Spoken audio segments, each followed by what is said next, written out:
Welcome to Bukhara, Uzbekistan.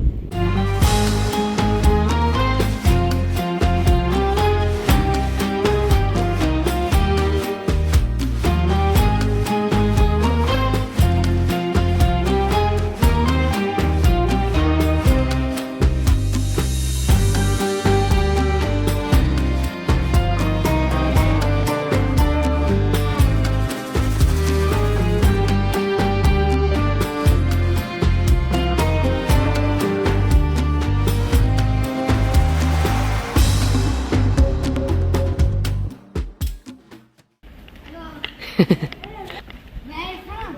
Me? I'm from England. Where are you from?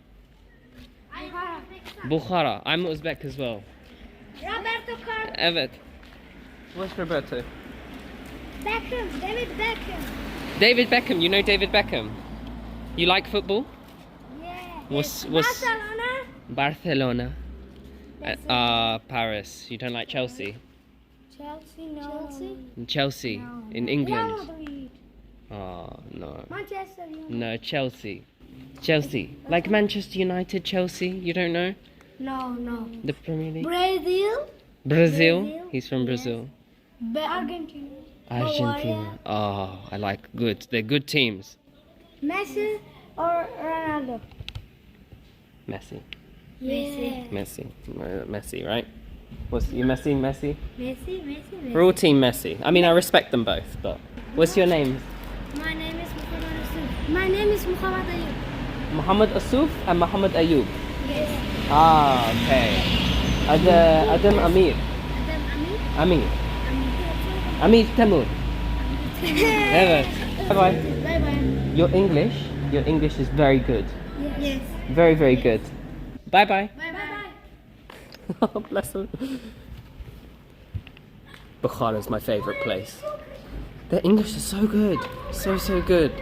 A much more local feel to the town. It's very different to Khiva, but what's really interesting is the people also look different. So yeah, just I suppose hopefully what you'll see is when we go through the different regions that the people of Uzbekistan look different as well. Presumably because they've originated from different tribes, from different areas, just kind of the history of all these areas. Because obviously back in the day, you know, these countries didn't exist. It was kind of one area with different tribes and ethnic groups. So it's really interesting that obviously after the fall of the Soviet Union, you then had the creation of these 5 beautiful countries in Central Asia.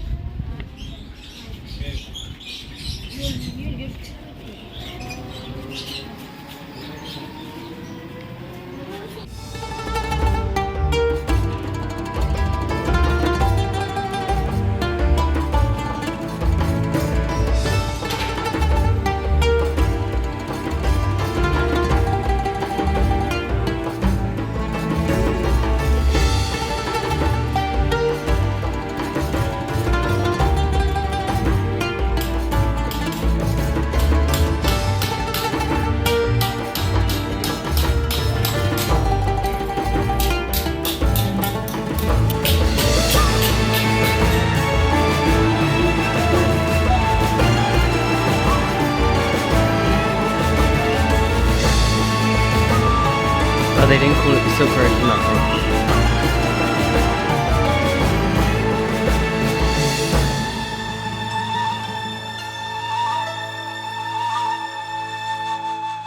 From what I can tell, here in Bukhara, they're a little bit more carpentry based and kind of making dishes and engraving things, whereas in Khiva it was more kind of textiles. So that's the initial kind of outlook that I've got from Bukhara so far. This is what I'm talking about.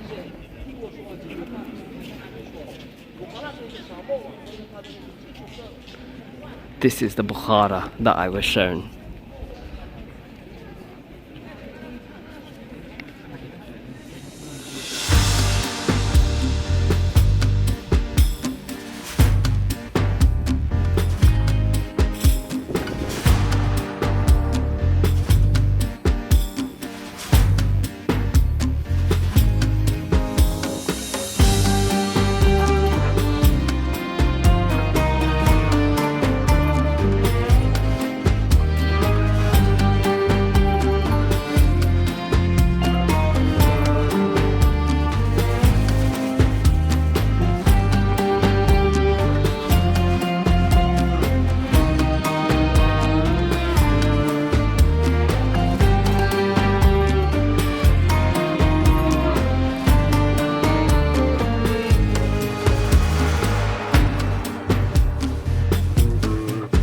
Right, okay, it is very, very hot.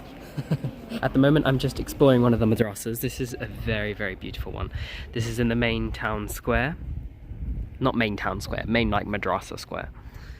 Loads of people were looking at me taking videos. They were like, oh, can you take a photo of us? Can you take a picture of us? And the guy at the entrance for this madrasa was 5,000, which again is like, what, 40p?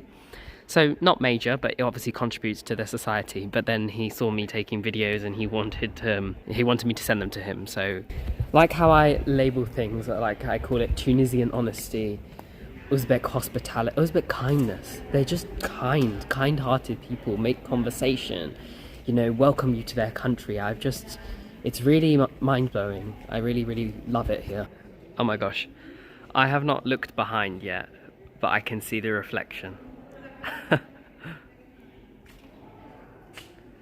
Bukhara, Bukhara, Bukhara, Bukhara, Bukhara, Bukhara, Bukhara. Wow. Look at that. Beautiful. Absolutely beautiful.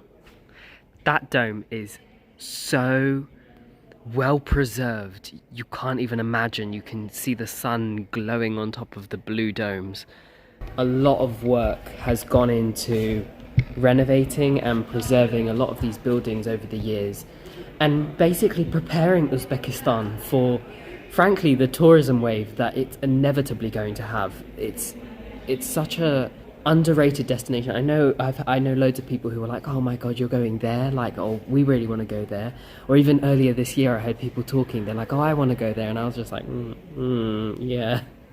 But and I think this is one of these places that, you know, I don't know if I've spoken about this before, but my kind of opinion on Egypt is, yes, it's worth going there, it's amazing, but because of I don't want to say this is not fair, but not because of the people, but because of some people and the way they try to scam you in Egypt, and kind of the tourism traps that are basically laid out on every 5 steps that you take. It just doesn't make for a nice experience overall. You just feel a bit overwhelmed all the time in Egypt, and I don't think the food is that great there.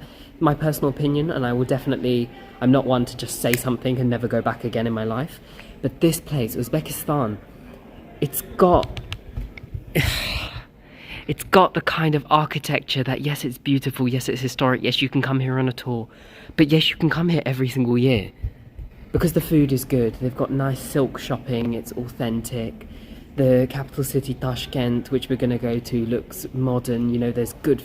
If I haven't said it already, the food is amazing here. The people are nice, it's super cheap. Whenever you go to Arab countries, particularly in the Gulf, you struggle to find a lot of history. I don't know. That's my personal opinion. Maybe I haven't been anywhere like Oman, or I'd love to go to Yemen. Uzbekistan is hundreds, thousands, maybe even years old. And you feel like you're on the Silk Road. And the reason I mention the Arab countries is because when you go into the museums and you look at everyone who travelled on the Silk Road, a lot of them were Arabs. A lot of development in the Arab world is because of this place, because of the Silk Road. So it's a really, really special place, really special. And the blues of Uzbekistan, look at that. I'm speechless. I'm so grateful to be here. It's such a beautiful, beautiful place, beautiful city, beautiful country. We are back at the square. I don't know who said it was a good idea to come at 4 p.m. and because it would be cooler. It is not cooler. In fact, it's 5 p.m. and it's not cooler. It is 40 degrees Celsius and it is very hot, and it has not cooled down, and it will not cool down until the sun goes down. And I feel bad for that poor child. He's carrying a watermelon and he's struggling a bit. We didn't actually go inside of these two, so I'm going to see if I can go inside of them now. This one is beautiful. This is very, very pinky and colourful inside. It's very, very beautiful. Last time I tried to go inside, she said it was 25,000. So this time I'm actually going to pay it. But there are some tourists there first. So I'm going to go in the other one. And then I'm going to go in that one. Lots of children here. So I found out I think the purpose of this is a bazaar. It's not something that they've converted into. I think it just is a bazaar, and it always has been. Okay, so we are in the madrasa of Mirza Ulugh, who was the grandson of the famous Amir Temur. My friends.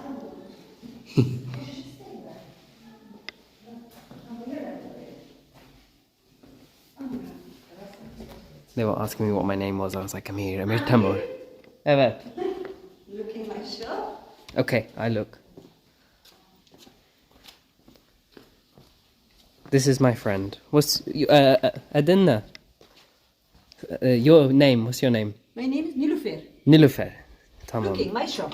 I will look Madiris, Mama. for you. Mama. To Mama. Mama, yes, my videos. Mama booking. Yeah, in England. In Can't remember where I was left off. He's the grandson of Emir Temur, the famous Emir Temur. She was so lovely. She took me into a shop. She goes, come look, buy something. I was like, I don't need anything. They're very hospitable, very, very hospitable. They don't hold anything against you. Of course, they want you to buy their stuff. And it's beautiful. It's so beautiful. But, you know, there's only so many scarves and jumpers and jackets that I can buy. So I feel bad. If I was a millionaire, I'd give them all my money. They deserve it. But unfortunately, I'm a poor student.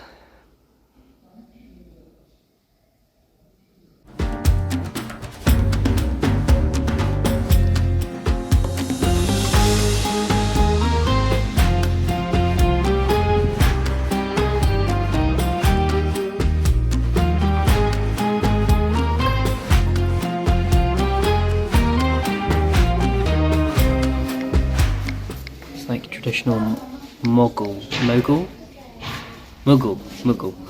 I think that's what they call it. I've always had these pieces of art similar to that in my house, but as a child I always used to look at them and be like, what the hell are those? So boring. But now I look at them and they're so beautiful. So we are in the one opposite, so as I said, the one with the pink, I don't know what you would call that, but the pink that. This one was 25,000 entry. Again, £1.50, nothing major, actually closer to £2. But, yeah, it's not as nice as the other one, aside from the mosque inside. Unlike in Khiva, where you kind of just buy one ticket and the one ticket allows you to go into all the destinations, here in Bukhara you do need to pay individually for everything, which is a little bit annoying, but it's kind of just how it is. She was asking me, she goes, are you Muslim? I was like, yeah, and then she told me off, because she goes, why are you wearing shorts then? I was like, it's very hot here, and where I live it's not very hot, so I'm sweating like a pig. She was like, ugh. I was like, yeah, sorry. Like, do you use paint or pens? No, I use brush just for make colors. But this one I use just for decoration.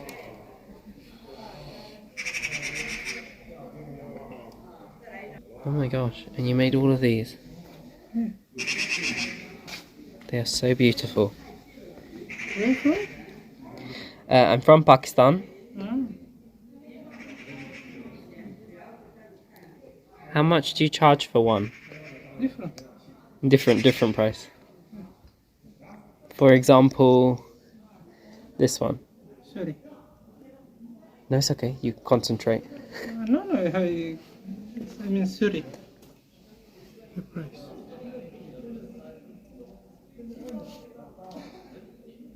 He's so talented.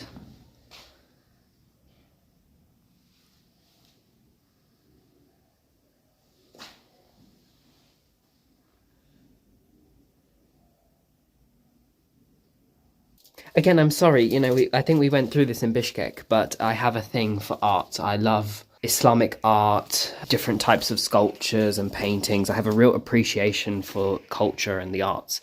So I do apologise if, frankly, that's not your interest, but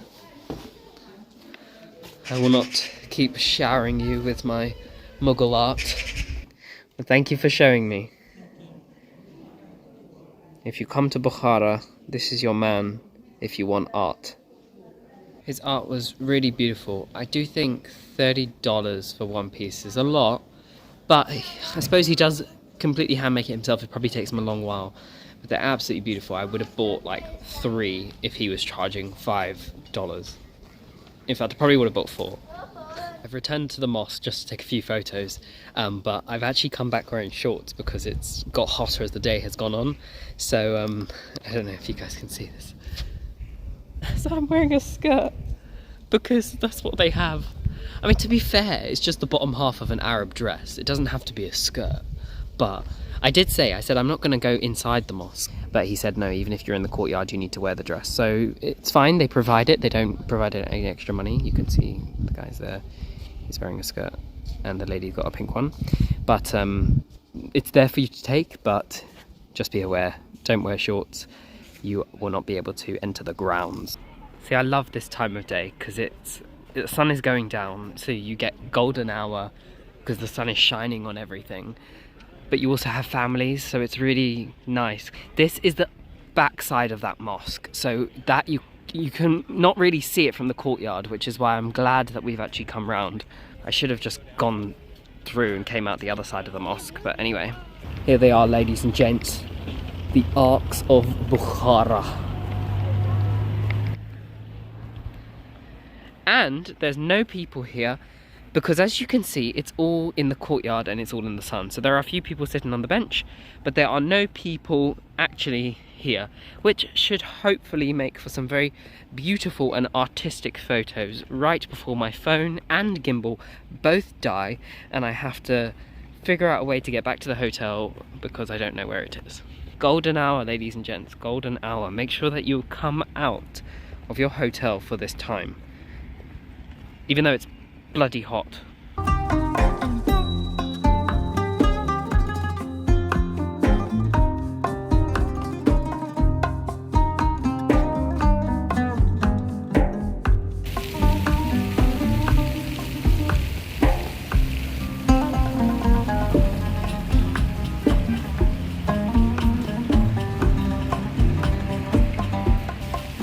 Such a beautiful place to come and chill, actually. The water's not very clean, but doesn't smell too fresh, but it should not affect the beauty of the fountain and the mosque. I just wish I was sitting here with a bottle of water. Oh, dreams do come true.